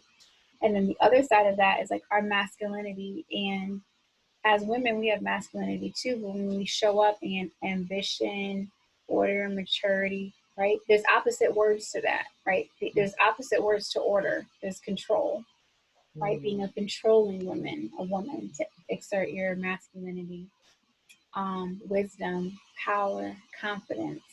But I also feel like this alludes to when you, when you meet your divine match and the alignment of that, like that's what they'll represent. And they're probably going to be older than you. Okay, next card. Can I say something real quick? Yes. So, the person I'm with right now, I call him Emperor. Really? So when you said Emperor, I was like, and on one hand, he represents like the love I've never had, and his like consistency and his support and his like affection and all of that. But on the other hand, there's stuff that like gives me dis-ease. Mm-hmm. So when you said like I have two different, I was like, oh my God. And he's the one I have to have a conversation with. Mm-hmm. And it's intuitively to go back to the spaces you know to be true, not the pain spaces, and to say, is this friction, right? Or is this force? Right. There really is a difference. And discerning the two is just, yeah. So you're probably like, okay, guys. Next card is strength. Facing fears, power, energy, will, determination, discipline, endurance, self-control, and balance. Despite the odds, the figure uses one hand to hold up a significantly heavy weight. Many things go into building strength: preparation, determination, mental readiness, discipline, and believing in oneself. Strength is not only an assertive energy, using compassion and understanding can yield the same results. I think this is for yourself, right? This is the middle card, so I pulled 5 cards. So it's the compassion, understanding for yourself, but also be assertive. Be fucking assertive. And this is what I was saying to you, that I don't want to assume you don't do this. I just want to highlight that speaking your mind effectively is like really an art. And I think it's like everybody does, like now that I'm so keen to words, like I hear so much pain and stuff in people, and I'm like, I just can't receive their message because it doesn't come across pure to me and understanding, like them understanding what they're saying. So they get like, it's not really being conveyed. So it's kind of like saying what you have to say with love through the filter of love, so you cannot be misunderstood. And I feel like in being someone who, much like you, I didn't really speak up a lot as a kid or even as a teen. I kind of did. I started speaking up a lot actually in high school. That's when I started just like, but see, and then again, I'm always either, I used to teeter between both sides where I'm like super boisterous and like, I just like, I'm rude and I'm like, I speak my mind, like as a teen, even a little bit as an adult. Like I was way too like, I said whatever came to my mind. Um, but then also equally, I would be quiet because that kept me safe. So if it was in a situation that was uncomfortable, of where I have to have an uncomfortable conversation, I would just avoid it and play nice. But you know what's so crazy is that in business, I have no problem But using my see, that's voice. what I'm saying, because that's an alignment. That's an alignment with you being in purpose, and there's not the stipulations of the vulnerability, right? Mm-hmm. In business, we typically are not in vulnerable spaces using assertive energy. You're using assertive energy in a space that thrives off of that. You have to be assertive, right? I was equally as this. I could be, and that's the part where I feel like you have to question yourself, right? Why do I go to work and I have no problem saying go? I need you to go over there and do this, and I need you to, and I'm an amazing communicator. Yep. But behind closed doors, I'm like falling apart, and I can't even get my words out, right? It's just that's the ego, because the ego is a fucking liar, Mm-hmm. pathological fucking liar to yourself, because you convince yourself you got it down. I speak my voice all the time. Your ego's like, well, I don't know what Ebony's talking about. I speak up all the time. I don't know what she's talking about. Right? Or the ego of women being like, I'm confident. I could get in a room. I don't care how much money you have, where you've been. I can tell you in 10 seconds or less if that confidence is filled with pain or peace. Mm-hmm. Even Ayanla, I just watched a video of her the other day where she was talking about how she left the relationship. And she had mentioned something. She had started to like self-talk out loud. And it just let me see that, you know, even in our ability to coach others, we still have our own shit. We still have our own demons. Like here she is fixing people's lives, and then straight up was like, he wasn't loving me the way that I wanted to be loved. But they were together for 14 years, right? So it just shows me that that's just moving in divine purpose. You're moving in your divine purpose as a leader. That's your calling. So you're able to do that. But whatever's happening in the back office, in the vulnerable spaces, you're not exerting that same energy because you haven't let go of things or made peace with things, and then and replaced it with love, so that when you're having conversations, you're like, nah, I'm having this conversation today. I still, as a woman, I feel like I have learned, we do have a tendency to like, we don't give a fuck. And I'm not saying I've ever done this, but like it could be mid like sexual encounter and you're like, by the way, that shit you did yesterday, I didn't like that. I don't do that. I'm sure there's a woman out there that has done it, but it just goes to speak to the inappropriateness of our timing for things sometimes. Yeah. And knowing how to communicate with men, and knowing like when he's watching his basketball show, that is not the time to talk about relationship issues. You got to get him in a space where he's, you know, open and ready to receive whatever you want to talk about, not just when you want to talk about. So I have learned how to back down from that aggressive energy of like, I want to talk about it right now. I don't give a fuck if you feel like it's bad timing. Like, I want to talk about it, and this is what we're going to do. To allowing that space, because sometimes you even need a day or two just to process. I'm gonna say it. What am I feeling? Journal it out a little bit, so that when you say it, you are not misunderstood. Mm-hmm. You are not misunderstood. And when you see yourself being misunderstood, when I see people misunderstanding me on purpose, I know they don't want to hear what I have to say. So in their mind, they're creating lies so that they can argue with me instead of saying, I'm sorry that offends you. Yep. Or I didn't mean to do that. Or you're right. You're right. Where do we go from here? What I did was out of line. Where do we go from here? Where do you want to go? I find that the more healed I've grown, I've literally met men who can approach me at that level. How are you healing? Like, they're asking me questions that I'm like, this is so dope. Like, this is so dope because it's not even about them. It's about me and the fact that I've opened myself up to that realm of um, just possibilities in people, you know.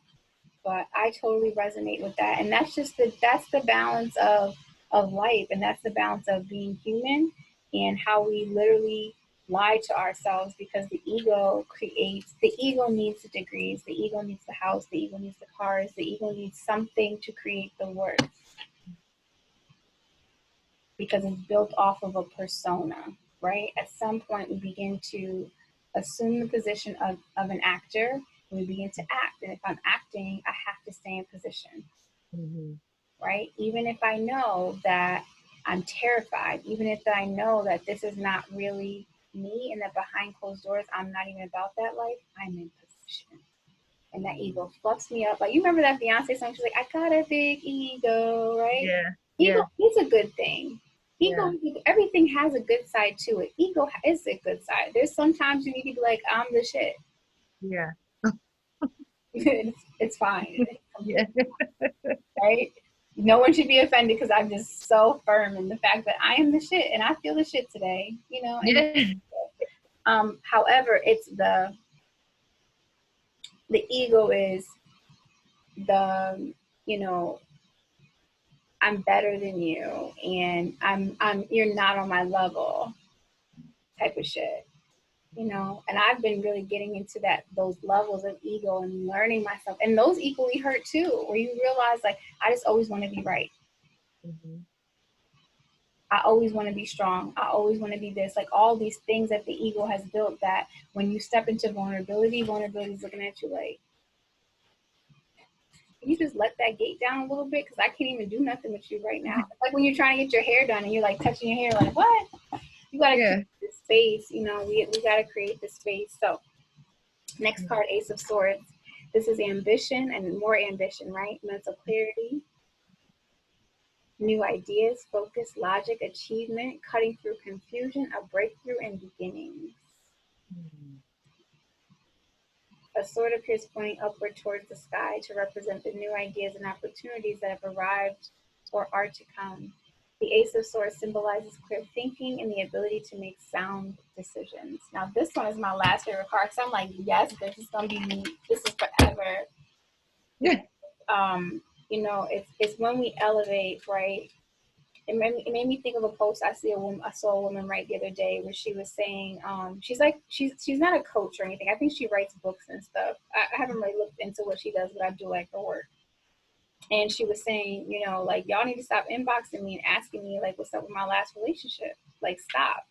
Just because I said he was a good man, and he is, the time and the space and who he is not right for me. That doesn't take away the fact that he was a good man. So I don't have to share some crazy ass story with, like, you guys are expecting there has to be something so crazy that happened that made us separate, when in reality two good people could be together. But because of the friction, the awareness and knowing what's alignment, what's not alignment, and when I'm out of alignment, smart people dodge the bullet. Smart people, that's what they say about millionaires. They always say the one habit millionaires do is they make decisions quickly. My mentor says, fail fast, recover quick. Yes, right? So it's like in our own lives, in other situations, when we're piecing together, like, chakras are going to help you start pinging life events, start pinging the real emotion that's there. Like, I just feel insecure right now, and I don't want to let this go.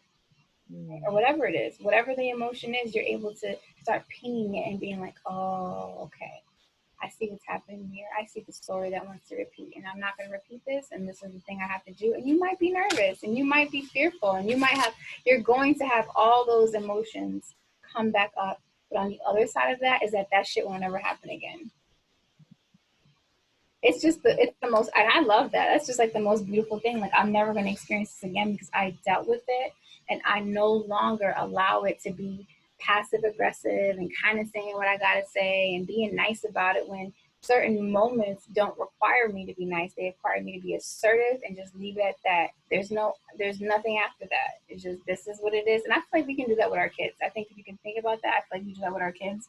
Where I know there's like certain times where I'm just like, this just is what it is, and there's no discussion. Like, you don't have to respond. Like, this is just that. you know? Right.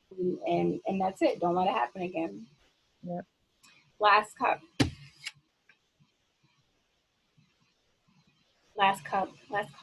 4 of Cups.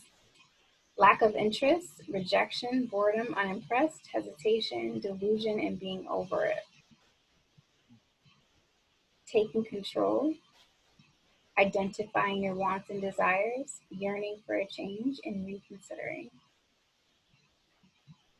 And I love that card because if you look at it, basically it's like the cups that are presented to her. She's like, there's nothing in them. I don't want them. They're beautiful cups. I don't want them.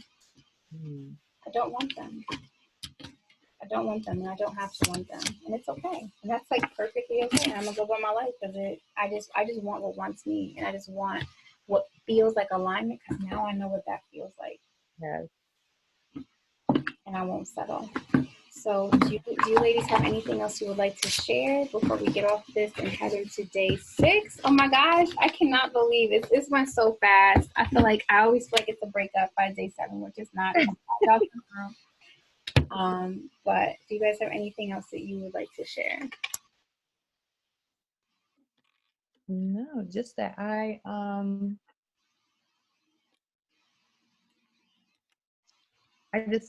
know that I'm going to be able to have the conversation I need to have. Mm-hmm. You know, and really from a place of love, because exactly what you said, that's what I've been struggling with. Like, is this friction or is this like my old shit coming up?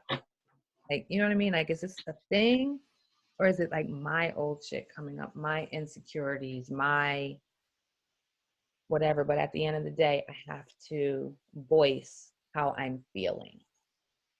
So I want you to reframe that a little bit because you're saying, is this my shit or is this like friction?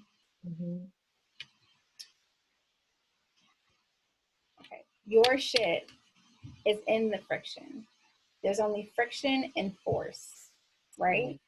Mm-hmm. Either you're forcing something and you're being forced to look at your triggers because you're in an environment that it's kind of like walking down a fucking dark ass alleyway and your spidey senses go up. Those are your triggers. That's the force, right? Friction exists, right? Yeah. Friction exists. You have already gotten the definitive, and I almost want to curse, you have been given the definitive answer of what that situation is. Either you accept it or you don't. You go against your intuition by fighting for the limitations that exist. And in your mind, if you approach it like that, well, is it just my triggers? I'm being insecure? Nah, you can be insecure as fuck, but if your intuition is telling you this ain't right? Because the triggers come out regardless. Yes. Don't look at the triggers as like, well, no, the triggers are in force and the triggers are also in friction, right? And what's in the middle of that? Intuition. To know the fucking difference and to listen to the signs that you've been given, listen to all the things that are leading you either left and right. And you can do my clarity exercise. So my clarity exercise is typically, if I don't really know, I'm like, damn, I really don't know. I don't know because I'm being triggered, right? And I'm thinking that same way.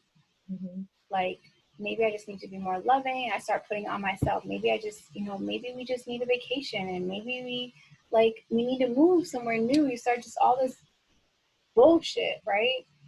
So I would sit and I would just close my eyes and I would look at the situation and I would think, okay. So it was like with the first time I ever did this visually with myself is I looked at the relationship and I closed my eyes and I looked at myself staying. That was the first thing I did. I said, let me see what this feels like. I looked at myself staying and I got tense.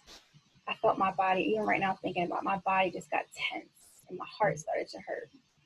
Mm-hmm. Okay. I closed my eyes. I saw myself going the opposite way, walking away. And I felt this peace and this freedom and this happiness. And I started to see all these visuals of like me traveling and me happy and like a life that lit me up. Mm. You can do this with anything. You can do it with a job proposal or with whatever it is, because what you're doing is you're tuning into your body's intuition of what is this feeling. Do the spidey senses go up and say this isn't a good feeling that I get? And yeah, it is you. And those are triggers. That insecurity that's within you, you need to work that shit out. Mm-hmm. So you can be prepared for what is in alignment. Mm-hmm. Right? Because the right, in the right alignment, it's not a forceful feeling or a forceful conversation. But again, it's up to, I don't know what your intuition is telling you. I don't know what you've seen. Maybe even something you have to pray on, but it's the intuition lies right in the middle. But don't ever think the trigger is the thing that's causing the discomfort. And it's the reason. And it's like, I felt like almost when you said it, it was almost like it's me. Mm-hmm. Oh, it's because of me. Like I'm insecure. So it's like, because men will say that too. I'm not talking about this specific situation, but I feel like when I think about my relationship, he always spoke to like in his defense of certain things. They'd be like, "You're so sensitive," and you're just like that. That's like really insecure, and it would just make me question things because, to a degree, in the truth of it all, I was insecure, and that hurt. But because those conversations didn't hold space for both of us to heal and grow together, it just became this back and force of trying to make it work, trying to figure out what I did wrong, him trying to figure out what did I do wrong, opposed to like, this is just not a cultivating space for this type of plant. You are a plant and I'm a plant, and we're not in a space. You might need the desert with sun. I might need the tropics. But you as a desert and me as a tropics, we're trying to figure out how we can help each other cultivate each other as plants when we are on two completely different ways of being nourished, ways of being. We are two different things. And I really hope this hits for you when you close your eyes and your ability to just insert intuition and see how many times maybe that's your thing. Maybe your thing is, what did I do? What am I doing that I can help improve it? Because you always figure things out. So it's like, I'm just going to figure this out. No, in your triggers, you're figuring yourself out so you can stop that shit behind the closed doors and the skeletons, clean the insecurity skeletons out, right? Yeah. And start owning, like when triggers come up, they're always a good thing. They're always a good thing because they're either showing you you're out of alignment and this is not the way, but you need to heal this, or this is the way, keep going and work on that trigger. Either way, you have to work on the trigger. Right. I think for me, because usually I'm used to guys doing something wrong or talking to me like how you said, like, oh, it's you. What? It's not anything that he's doing. Like, he's amazing, right? And anytime I brought something to him, he's like, hey, I'm like, I would never, no, I apologize. I didn't mean it like that. I never want you. Like, tell me anything. Tell me how you're feeling. Like, but it's a circumstance that has me like, I don't know. Then I'm like, man, but he's so dope and he's da. But then it's like, with this circumstance over here. And what does your intuition tell you about the circumstance? The truth of knowing what you know, because you know what you know. That there's another factor that he's not being 100%. I don't want to say honest about. He's not telling me something. Mm-hmm. And I think it's more about trying to protect me because it's not about him. It's about another person. But yeah, I can't shake it. I can't and I think part of it is like, damn, I don't want to lose this. Stop. Stop. There's the fear. You know what that fear is? That you'll never get something good again. Yep. That's it. I can't lose this because then I'll never get it back. Just like with your money. You did the same thing when you hit 6 figures. Sure did. Sure did. And I even told him, I was like, you're starting to be too much to lose. Told him that. He's like, what? What do you mean? What does that mean? What are you saying? I was like, I'm saying you're starting to be too much to lose. Well, and it's also in your conditioning. In a conditioned person who's used to impoverished situations, as far as relationship love levels, when you get something good, you know, it's kind of like, well, I have to hoard this. Yeah. And if I don't, like, it feels so good and everything about it is so right. And the fear is, I'll never get this again. Mm-hmm. Right? And then insert, you have so many other thoughts around that, your age, right? Being a mom, maybe the dating scene where physically where you're at, and you start, this is where you have to start listening to your thoughts and all the doubts. I sat there this summer and I started to hear all these thoughts in my head about like this exact shit. You're a mom, and like just seeing all these different things and discussions on social media about like high value men and what high value men want, and how like a lot of women aren't even wifey material, and like all this crazy shit that was like impeding upon my ability to know when it's right for me, it will just be right. There's just certain things that won't happen, and if those things happen, you know, I don't necessarily believe in the actions and the words of people and how they respond, more so than the actions and if my gut is telling me that aligns. Yeah. I've spent way too much time around people who talk a really good one and they're fine as hell. That's another distraction. I'm like, you're so fine. And talk about that vitamin D. What? What did Lizzo say? What I said this the other day, when you tell your friend it's the D, girl, I don't even know. I'm trying to keep it together, but this, I'm ready to put him a house and move him in. He got to come over here, right? Yeah. But again,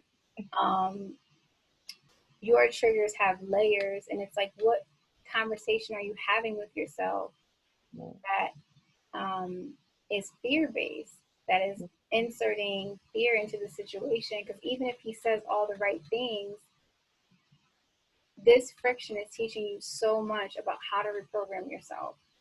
Yeah. How to reprogram you knowing, when you know, like, you know, that you deserve all of God's good.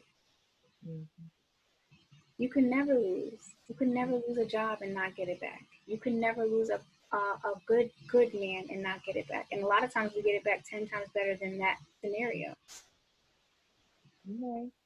You know, and when we see that, like, to me, that was a wake up call of like, I'm really believing that I'll never experience this again. Like, all the dudes that started coming in my life and the shit that they were saying to me, like, I was like so wooed, opposed to like, I had to have a moment where I stepped back. And it wasn't even, and honestly, me and them weren't even really dating. It was just a connection of like, well, you're dope, I'm dope. Like, let's just be cool. And there's no labels. And we're totally distant from each other. So it's not like you're coming over tonight. And what happened was, I think it was like, I was going through my own shit. And I started to learn how I didn't feel worthy of being a strong person. Like, I didn't feel worthy to like dump my problems onto people. So I have this process of, when I'm in a space, I remove myself from everybody and everything.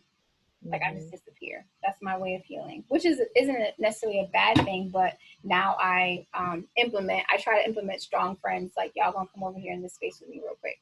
At least for the hour that I need to talk to you, like finding a way to also verbalize it and not keep it so like Ebony only has to deal with this behind the scenes. And then also, he just hadn't talked to me. Like, he didn't text me or anything. And it was like maybe like 2 weeks or a week. It was like it was a week. It was like a lengthy period of time. And all these emotions came up, and in the ability to just step above them, it helped me to see the deficiency that I had felt. I had a moment that I literally was like, I just want to be loved. I just want to be loved, and this feels like someone loving and caring about me enough to check on me every day, to check on my wellness, to pour into me through their words, to share things with me, to help me become better. And you know, he's wealthy, he's this, he's that, and like I really felt like I could never meet that thing again. But there was a little deficiency with him where he was like somewhat chauvinistic, where there was like a point where it started to create force. And now it's forceful, you know? And then he kind of just like disappeared. We stopped talking. And then he ended up calling me like the end of last year. And I'm like, no, like I don't have to accept that. I don't have to accept that level of beingness with me. And you're an amazing man. You are an amazing man. You are amazing. But,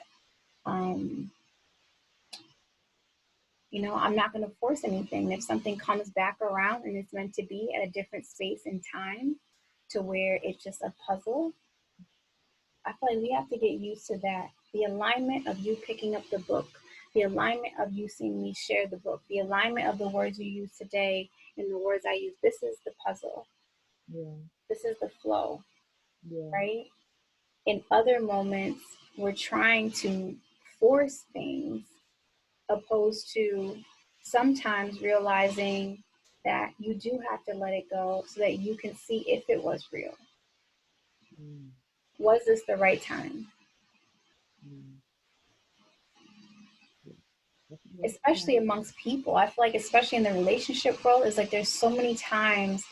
Think about it as far as timing and like having sex with someone. And sometimes that chemistry pull is so like it's just like might as well just like clap your body parts together. It's like and you're just like you're around each other and it's like yep. It's like right. And I always find that, you know, I don't care. I don't set limitations or times. I feel like if you met somebody and you feel like today's the day, like I don't set limitations and times when it comes to that and people knowing their bodies and all that social construct stuff. But I do believe like there's a period where you have to not force it and not like be so quick to jump in and just like allow it to be, allow it to blossom so that when you do get there, it's just like it adds to the chemistry and the stuff that you've already built, opposed to being the thing that could destroy something that you've built. Does that make sense? I kind of have that reflection where I'm like, you know, but it's all a learning lesson. I just want you to remember the triggers come up either way, and it's up to your discerning eye to really see your triggers, your feels, your deficiencies to where are you making it into something that you desire it to be? Because we have fears of being alone. We have fears of, you talked about that, right? So all these, you need to really just go back to each chakra and highlight every single thing that you've talked about. And that's exactly why you are the reason that you are. And even though you've elevated and you've healed, those things are still there a little bit. Yeah. And the more we say, no, I'm not doing that anymore. I'm going to let that go. I'm not suggesting anything, but you intuitively have to really get into your fears and you have to really see it for what it is in an elevated space so that you can make a sound decision. Because to say you're too much to lose, you didn't go quit your job the next day. Like, this is too much. I just can't do this, right? Right? You didn't cause friction. You showed the fuck up, and eventually you were like, nah, I'm meant to be here. I'm going to be here. And in being here, I'm going to own this space.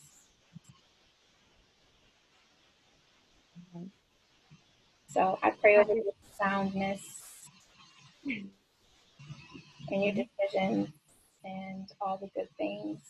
Obviously, both of you, if you need me, feel free to message me. I speak love and light over you. If we can just put our hand on our hearts. and just honor it for beating for us, honor our bodies for coming into alignment with the way that we've never known before. I honor you both, and I want you to just feel so much immense love for yourself, for showing up for yourself in such a way that is like mind, body, soul. Your body will never forget this experience. So thank you all so much. I look forward to seeing you tomorrow. Obviously, if you need me, I am here Your always. code still isn't working. Even right now? Which one did you put in? Self-love? No.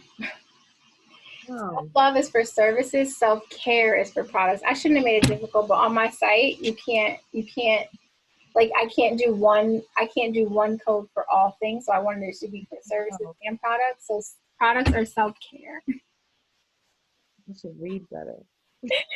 No, it's not your fault. It really isn't your fault. Honestly, it's just like that teaches me to never do that again. Okay, self-care. All right, let me get comfortable. Because I figured if you book a session, that's self-love. And I feel like if you, well, maybe it should have been the opposite way. I don't even know. I don't even care. It don't matter. It's self-care. Yeah. Let me know. I'm gonna go type in self-care right now. My bracelet. Awesome. When you which ones I order, you're gonna be like, yep. Yes. I'm so excited. I'm gonna put some extra stuff in there though. Yes, this is one of my favorite lines too. But I love you both. You both. Love you too. I love you, Kat. Take care of yourself. And I better, Kat. Feeling like you don't want to text me either, but y'all text me. Text me your wins. Text me your angel moments, your angel numbers, like all that. Yep. All that. I want to know. Okay. Thank you, ladies.